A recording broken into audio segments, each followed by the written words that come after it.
Hello, this is Peter Phelps again with the Cobblepot Little Monster build. I'm still in part 4. What I decided to do, the easiest way is to take the angled parts and go ahead and connect, the T-nuts to them. That way they don't, you're not trying to fight with the aluminum extrusion and tilting it back and forth. You can just attach, slide them in and tighten it up.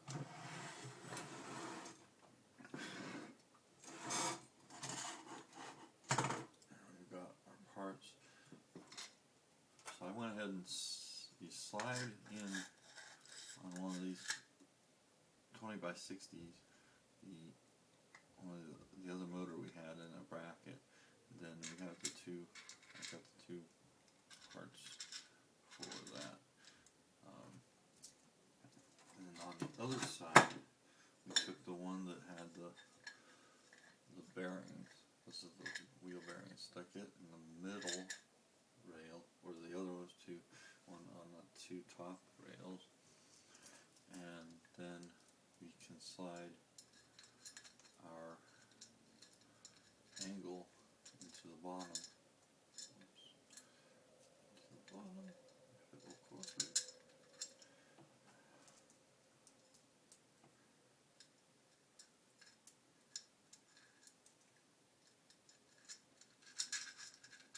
And then those can be slid into the ends here. Now, according to their picture, the motor goes on that side, and the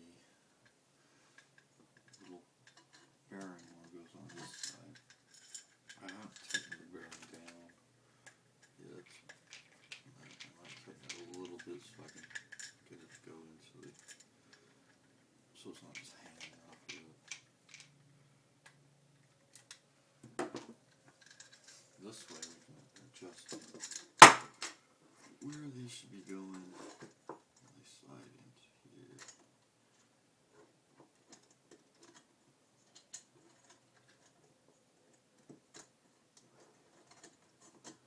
You want to try to square everything up as much as possible.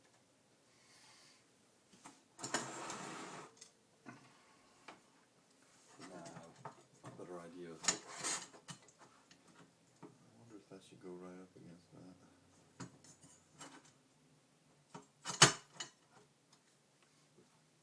Probably will look better if it is, as far as being square.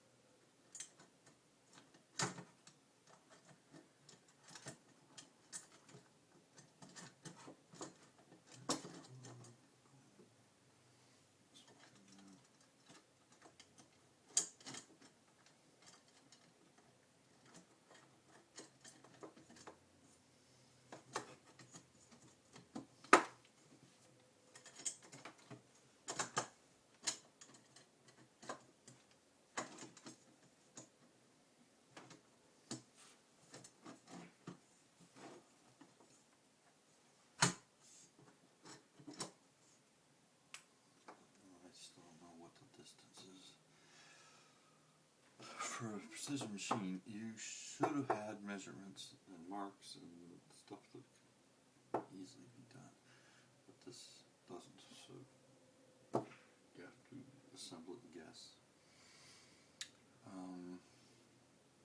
I'll come back after the next part. You basically know how it all goes together now. I think just once you figure out where middle is, and then you can get it all squared and aligned it back together, you can tighten all this down so that it creates this assembly. I'll show it to you in the next step after I've gotten it